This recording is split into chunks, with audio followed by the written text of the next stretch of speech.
Hello and welcome to my channel. My name is Archana and today we are going to study pneumonia. तो pneumonia में आज हम देखेंगे pneumonia की management और उसकी क्या क्या कॉम्प्लिकेशंस हो सकती हैं पेशेंट में। पूरी यूनिट बेटा रेस्पिरेटरी डिसऑर्डर्स के ऊपर डिपेंड करती है। सबसे पहला रेस्पिरेटरी डिसऑर्डर होगा हमारा निमोनिया। सो निमोनिया क्या है? Is a acute infection. Pneumonia क्या है? इन्फेक्शन है किसका? पैरेन्काइमा सेल्स का, पल्मोनरी पैरेन्काइमा का। मींस जो हमारी रेस्पिरेटरी या फिर लंग्स के सेल्स हैं उनका क्या हो जाना? इन्फेक्टेड हो जाना, उनमें इन्फेक्शन हो जाना, जिसकी वजह से इन्फेक्शन के रिजल्टेंट में हमें उसमें इन्फ्लामेशन देखने को मिलती है। कहाँ पे? एल्वोलाई में इन्फ्लामेशन देखने को मिलती है, जिस वजह से एल्वोलाई में फ्लूइड है वो क्या है? फिलअप हो जाता है in the form of exudate. अच्छा, अब यहाँ पे एक्सुडेट आ रहा है तो एक टर्म और आएगी ट्रांसड्यूएट। दोनों का डिफरेंस क्या है? देखो बेटा, जो ट्रांसड्यूएट होगा वो क्या होगा? ये है तो दोनों ही फ्लूइड। जो फ्लूइड हमारी बॉडी में एक्यूमुलेट होता है दोनों ही फ्लूइड है, पर जो ट्रांसड्यूएट है ये क्या है? लेस प्रोटीन कंटेंट कैरी करता है। जो इसमें प्रोटीन का कंटेंट है वो क्या होगा? लेस प्रोटीन होगा, और ये क्या है? इन्फेक्शन या इन्फ्लामेशन के रिजल्टेंट का नहीं होगा। पर जो एक्साड्यूएट है इसमें क्या है? हाई इन प्रोटीन होगा, ये इसमें प्रोटीन ज्यादा होगा, और ये रिजल्ट होगा किसका? इन्फ्लामेशन का या फिर इन्फेक्शन का। इसी में हमारा क्या आ जाएगा? पस सेल्स भी आ जाएंगे। तो अब तक हमने क्या देखा कि निमोनिया क्या होता है? निमोनिया क्या है? इन्फेक्शन है किसका? रेस्पिरेटरी क्या है? हमारे सेल्स का, रेस्पिरेटरी पैरेन्काइमा का, पल्मोनरी पैरेन्काइमा का इन्फेक्शन है, जिसमें क्या हो जाता है? इन्फ्लामेशन हो जाती है। कहाँ पे? एल्वोलाइज पे। एल्वोलाई क्या है? लास्ट यूनिट है हमारी लंग्स की जहाँ पे गैसियस एक्सचेंज होता है। उस यूनिट में क्या हो जाता है? एक्साड्यूएट हो जाता है, मींस फ्लूइड फिलअप हो जाता है इन्फ्लामेशन की वजह से, जिसमें पस भी क्या है? हो सकता है। अभी देखो, ये एक हेल्दी लंग और पल्मोनरी जो हमारा न्यूमोनिटिक लंग है उसमें क्या डिफरेंस होगा? ये हेल्दी लंग है, इसकी एल्वोलाइज बिल्कुल क्लियर है, कोई भी पस नहीं हमें देखने को मिल रहा। पर जबकि अगर न्यूमोनिटिक है तो ये देखो, ये पस सेल्स प्रेजेंट है, ये एल्वोलाइज के एंड पे फ्लूइड फिल हो गया है। इस फ्लूइड में क्या है? पस प्रेजेंट है, इन्फ्लामेशन है ये, जिसकी वजह से क्या है? गैसियस एक्सचेंज में प्रॉब्लम देखने को क्या है? हमें पेशेंट में मिल सकती है। नेक्स्ट आएगा बेटा एटियोलॉजी। किन वजह से हो सकता है? क्या रीजंस होंगे निमोनिया होने के? तो the very first is infection. Infection में क्या है? अगर बेटा बैक्टीरियल इन्फेक्शन है तो स्ट्रेप्टोकोकस निमोनिया, स्ट्रेप्टोकोकस ओरियंस और कैरबेसिला निमोनिया की वजह से हो सकता है। वायरस है तो इन्फ्लुएंजा, और हमारा आरएसवी जो रेस्पिरेटरी सिनाइटिक वायरस है। नेक्स्ट हमारा सार्स कोवी 2 मींस कोविड 19 का जो वायरस है, अगर फंगाई की वजह से हो रहा है सो दैट इज कैंडिलाइन हिस्टोप्लाज्मा। अगर तो बेटा नॉन इन्फेक्शियस है, ये तो है in the case of infectious pneumonia. Infection हो सकता है बैक्टीरिया से, वायरस से और फंगाई से। ये अलग अलग बैक्टीरिया और फंगाई के नाम हो गए। बट अगर बेटा नॉन इन्फेक्शियस है तो किस वजह से हो सकता है? एस्पायर कर लेना गैस्ट्रिक कंटेंट्स को, फूड को या फिर सलाइवा को। अगर हम हमारे गैस्ट्रिक कंटेंट को, फूड को, सलाइवा को क्या है? एस्पायर कर लेते हैं, हमारे एयरवे के रूट में ले लेते हैं, उस वजह से भी क्या है? पेशेंट को निमोनिया देखने को मिल सकता है, but that will be non infectious pneumonia. Next क्या होगा हमारा? इनहेलेशन ऑफ टॉक्सिक गैसेस या केमिकल्स। जब बेटा हम क्या करते हैं? इनहेल कर लेते हैं क्या कोई भी टॉक्सिक गैस या फिर केमिकल को, उस वजह से भी नॉन इन्फेक्शियस निमोनिया हो सकता है। रिस्क फैक्टर क्या होंगे? अगर तो पेशेंट एल्डर है तो उसमें भी प्रॉब्लम देखने को मिल सकती है। स्मोकिंग कर रहा है तो और भी ज्यादा दिक्कत होगी, क्योंकि गैसेस एक्सचेंज तो पहले ही मुश्किल हो गया है। माल न्यूट्रिशन है, डायबिटीज है, और क्या है? क्रोनिक लंग डिसीज है, अस्थमा है, इम्यूनोसप्रेशन, प्रोलॉन्ग्ड इमोबिलिटी है, काफी टाइम से क्या है? मूवमेंट नहीं हो रही है बॉडी की, या फिर पोस्ट ऑपरेटिव स्टेट है। नेक्स्ट आएगी बेटा पैथोफिजियोलॉजी। पैथोफिजियोलॉजी में हम क्या देखेंगे? Pathogen enters alveoli. जैसे ही पैथोजन एंटर करेगा एल्वोलाई में, किस रूट से करेगा? इनहेल या फिर एस्पायर हमने कोई भी क्या है पैथोजन को कर लिया, वो जैसे ही एंटर हुआ लंग्स में जाके हमारी एल्वोलाई के पास गया, एल्वोलाई में जाके उसने क्या किया, इन्फ्लामेटरी रिस्पॉन्स को इनिशिएट कर दिया। इन्फ्लामेटरी रिस्पॉन्स इनिशिएट होगा तो हमारी बॉडी का इम्यून सिस्टम एक्टिवेट हो जाएगा।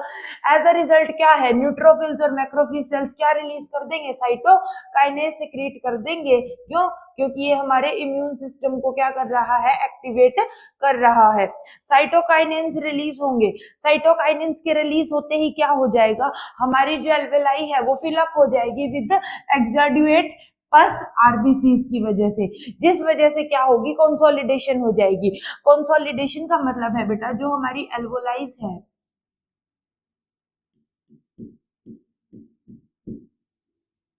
जो हमारी एल्वोलाइज है, एल्वोलाइज क्या है, यहाँ पे क्या हो जाना, फ्लूइड का फिल हो जाना, इसको हम क्या बोलेंगे, कंसोलिडेशन बोलेंगे। और जब ये एक्सेस हो जाएगा तो लंग में भी क्या है, हमें इन्फ्लेमेशन देखने को मिल सकती है और इस कंडीशन को हम क्या कंसीडर करते हैं, कंसोलिडेशन। अब क्या होगा, अब यहाँ पे क्या है, लिक्विड फिल हो गया। अब देखो बेटा कोई साइट है, अगर उसका काम है एल्वोलाई का कि यहाँ पे गैसेस एक्सचेंज होगा, अगर यहाँ पे फ्लूइड फिल हो गया तो गैसेस एक्सचेंज होने में दिक्कत होगी। अब गैस अच्छे से एक्सचेंज नहीं हो पाएगी तो बॉडी में ऑक्सीजन की कमी हो जाएगी, तो क्या होगा, हाइपोक्सीमिया हो जाएगा। क्या है हाइपोक्सीमिया का मतलब, ऑक्सीजन की जो है अमाउंट कम हो जाएगी, लेस ऑक्सीजन हो जाएगी, ऑक्सीजन लेस इन ब्लड। तो इन सिवियर केसेस क्या होगा, अगर बहुत ही सिवियर हो गया है निमोनिया तो उन केसेस में क्या हो सकता है, सेप्सिस हो सकता है, पूरी बॉडी में इन्फेक्शन हो सकता है, पेशेंट को रेस्पिरेटरी फेलियर हो सकता है। किस वजह से होगा रेस्पिरेटरी फेलियर, क्योंकि बेटा गैस ही नहीं एक्सचेंज हो रही है, तो रेस्पिरेटरी सिस्टम क्या कर सकता है, लैक कर सकता है अपने फंक्शनिंग को। नेक्स्ट हमारा आ जाएगा न्यूमोनिया का क्या है, बिल्कुल एग्जांपल देख लेते हैं हम डायग्रामेटिकली कि कैसे होता है। अब ये हमारे ब्रोंक्यूल्स हो गए, ये हमारा क्या है, हेल्दी एल्वोलाई हो गया। अब देखो बेटा ये स्पेस क्या है, एम्प्टी है, एम्प्टी स्पेस है तो कार्बन डाइऑक्साइड क्या है, एक्सचेंज हो रही है ऑक्सीजन के साथ बिल्कुल इजीली। अब क्या होगा, जब क्या हो जाएगा, पेशेंट को निमोनिया हो जाएगा, उस पेशेंट ने इनहेल या जो कि एस्पायर कर लिया किसको, कोई भी पैथोजन को, वो क्या करेगा, एल्वोलाई में जाएगा, एल्वोलाई में जाके दिक्कत कर देगा और उस एल्वोलाई में किसको फिल कर देगा, फ्लूइड को। ये जो ग्रीन कलर से आपको डिनोट किया गया है ये फ्लूइड फिल हो गया है एल्वोलाई में। कौन सा फ्लूइड, एक्सैडुएट फ्लूइड, जिसमें क्या है, पस भी है, आरबीसीज भी है, एज अ इम्यून सिस्टम के रिस्पॉन्स के। तो ये फिल हो गया। अब यहाँ पे क्या है, गैस एक्सचेंज नहीं होगी, जिसकी वजह से क्या हो जाएगा, इंपेयरमेंट हो जाएगा, हमारे रेस्पिरेटरी सिस्टम लैक कर सकता है। आ गया समझ में? नेक्स्ट आएंगे बेटा क्लिनिकल फीचर्स। अब क्या क्या क्लिनिकल फीचर्स क्या है हमें पेशेंट में देखने को मिलेंगे अगर उसको निमोनिया है, तो वेरी फर्स्ट पेशेंट को फीवर होगा, चिल्स फील होंगे, उसको स्वेटिंग भी क्या है, एक्सेस हो जाएगी, प्रोडक्टिव कफ होगी, क्या है, उसको काफी ज्यादा प्रोलॉन्ग टाइम तक कफ रहेगी विद प्लूरेंट या फिर रस्टी स्पूटम, जो उसका क्या है, स्पूटम रस्टी कलर का भी हो सकता है और उसको फ्रीक्वेंटली क्या है, स्पूटम पास करना पड़ेगा क्योंकि उसकी एल्वोलाइज में क्या हो चुका है, इन्फ्लामेशन की वजह से एक्सैडुएट जो है एक्यूमुलेट हो चुका है। पेशेंट को डिज्निया हो सकता है, ट्रैकीपिनिया हो सकता है और साइनोसिस भी हो सकते हैं। नेक्स्ट आ जाएगा प्लूरेटिक चेस्ट पेन, चेस्ट में पेन हो सकता है इन्फ्लामेशन की वजह से। अस्कल्टेशन में क्या देखेंगे हम, क्रैकल्स और ब्रोंकियल ब्रीथ साउंड्स को। नेक्स्ट हमारा आएगा अगर एल्डर है में प्रेजेंट अटिपिकली, अगर बेटा एल्डर पेशेंट है, अगर क्या है एल्डर पेशेंट हो तो उसमें हमें कंफ्यूजन, एनोरेक्सिया या फिर लेथार्जी भी देखने को मिल सकती है। सो नेक्स्ट हम क्या देखेंगे, हम देखेंगे एक्सरे में डिफरेंस। ये क्या है, बिल्कुल नॉर्मल पेशेंट का एक्सरे है जिसको क्या है, कोई भी निमोनिया है उसके साइन एंड सिम्टम्स नहीं है, और ये न्यूमोनिटिक पेशेंट का है जिसको निमोनिया है। अब देखो विजुअली यहां से ही कितना क्लियर हो रहा है और स्क्रीन पे तो और भी ज्यादा क्लियर होगा जब आप क्या है प्रैक्टिकली स्क्रीन पे इसको विजुअलाइज करोगे। ये जो लोब्यूल्स हैं ये राइट हो गया और ये लेफ्ट हो गया, तो जो हमारे ये लोब्यूल्स हैं ये बिल्कुल क्लियरली विजिबल है, इनमें हमें कोई भी पैचीनेस या फिर इनफिल्ट्रेट्स नहीं देख रहे हैं। पर ऑन द अदर हैंड यहाँ पे क्या है, इतना बड़ा पैच दिख रहा है हमें, ये किस वजह से हो रहा है, इन्फ्लामेशन की वजह से ये पैच क्या है, विजुअलाइज हो रहा है। तो अगर पेशेंट को निमोनिया है तो उसके एक्सरे में क्या है, लंग्स के एक्सरे में क्या देखने को मिलेगा, हमें कंसोलिडेशन और इन्फ्लामेशन की वजह से पैची अपीयरेंस मिल सकती है देखने को। नेक्स्ट आएंगे बेटा कॉम्प्लिकेशन। कॉम्प्लिकेशंस में क्या होगा, पेशेंट को अगर निमोनिया है तो उसकी कॉम्प्लिकेशन हो जाएगी, प्लूरल इन्फ्लूजन हो सकता है, उसको एम्फाइमिया हो सकता है, लंग एब्सेस हो सकते हैं, रेस्पिरेटरी फेलियर, सेप्टिसीमिया, पूरी ब्लड में इंफेक्शन फैल सकता है और सेप्टिक शॉक भी हो सकता है। नेक्स्ट आ जाएंगे बेटा हमारे नर्सिंग डायग्नोसिस। नर्सिंग डायग्नोसिस क्या है, हमें इंपॉर्टेंट है अगर हम किसी भी पेशेंट की क्या है मैनेजमेंट लिख रहे हैं, अगर हम कोई भी पेशेंट की नर्सिंग मैनेजमेंट लिख रहे हैं किसी भी डिसऑर्डर के लिए, तो उसके लिए जो वेरी फर्स्ट टॉपिक हम लिखेंगे दैट इज नर्सिंग डायग्नोसिस, और इन्हीं को वन बाय वन हम एक्सप्लेन करते जाएंगे किसमें, नर्सिंग मैनेजमेंट में। तो जैसे फर्स्ट जो हमारी इंटरवेंशन और रिस्पॉन्सिबिलिटीज है, तो डायग्नोज में हमने सबसे पहले क्या देखा, ineffective airway clearance related to excessive secretion and inflammation. Patient को क्या है, एयरवे क्लियरेंस नहीं हो रहा है अच्छे से। क्यों नहीं हो रहा है, क्योंकि एक्सेसिव सिक्रीशन और इन्फ्लेमेशन हो चुकी है कहां पे, एल्वोलाई में और लंग्स में। अब हम इसी पॉइंट को क्या है हमारे इंटरवेंशन और रिस्पॉन्सिबिलिटीज में एक्सप्लेन करेंगे। तो क्या करेंगे हम, एयरवे और ब्रीथिंग मैनेजमेंट करेंगे पेशेंट की, कैसे करेंगे, मेंटेन करेंगे एयरवे की पेटेंसी को, एनकरेज करेंगे कफिंग, डीप ब्रीथिंग और सक्शनिंग अगर उसको रिक्वायर्ड है। पोजीशन क्या देंगे पेशेंट को, पोजीशनिंग में सेमी फाउलर या फिर फाउलर पोजीशन, जिससे क्या है लंग्स क्या है एक्सपेल्शन हो, जिसकी वजह से उसको क्या है सांस लेने में कम दिक्कत हो। एडमिनिस्टर करेंगे ह्यूमिडिफाइड ऑक्सीजन थेरेपी, मेंटेन करेंगे SpO2 पेशेंट का मोर देन 92%। टीच करेंगे क्या, purse relief and diaphragmatic breathing. Next क्या करेंगे, एनकरेज करेंगे इंसेंटिव स्पायरोमेट्री पोस्ट ऑपरेटिवली। आ गया समझ।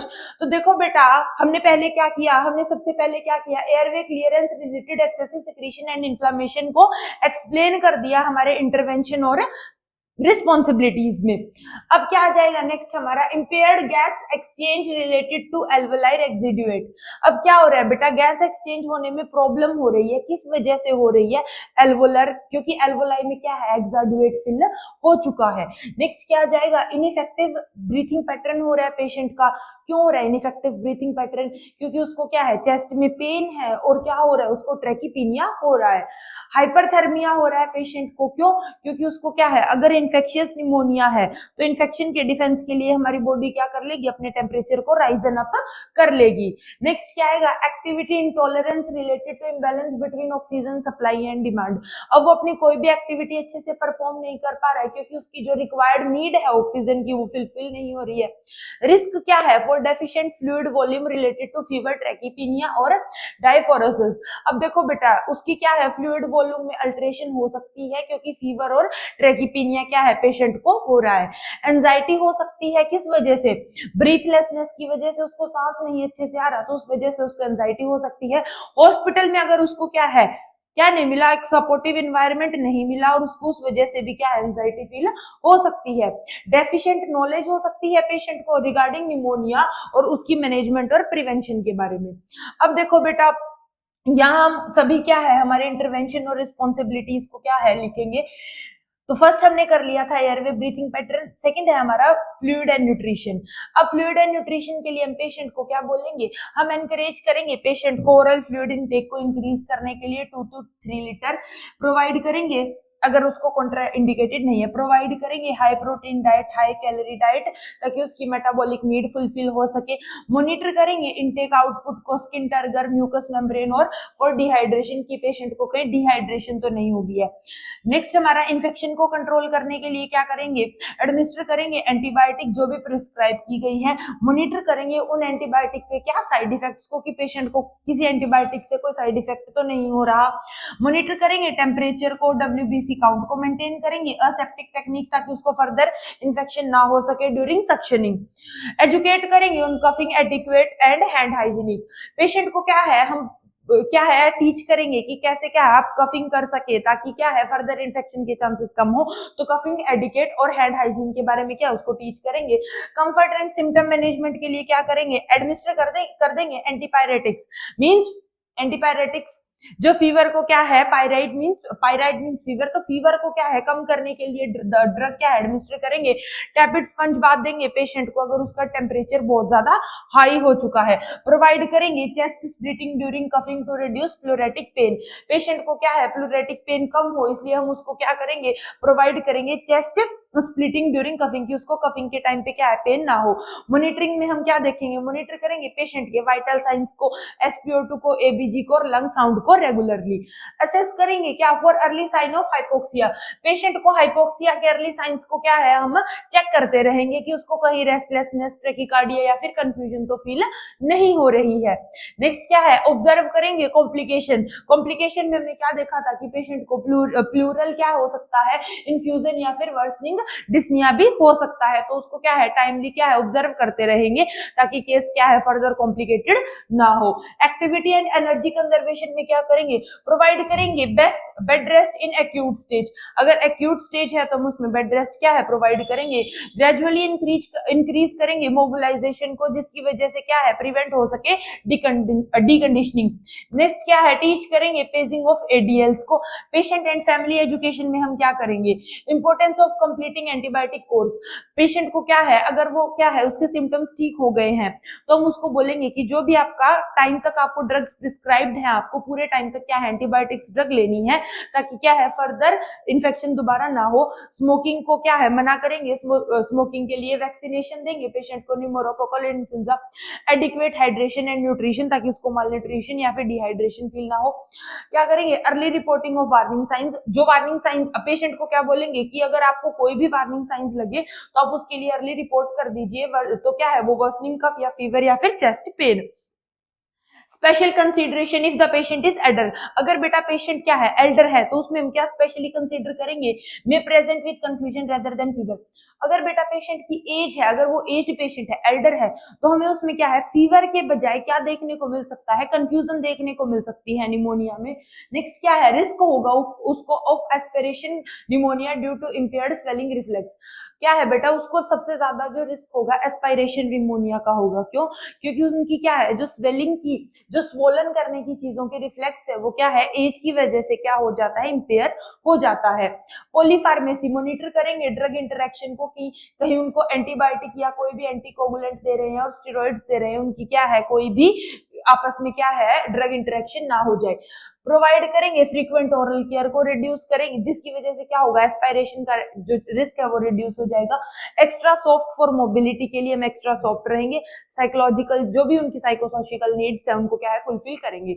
अभी एक क्या है, हम क्विक समरी देख लेते हैं हमारी रिस्पॉन्सिबिलिटीज जो निमोनिया में होंगी।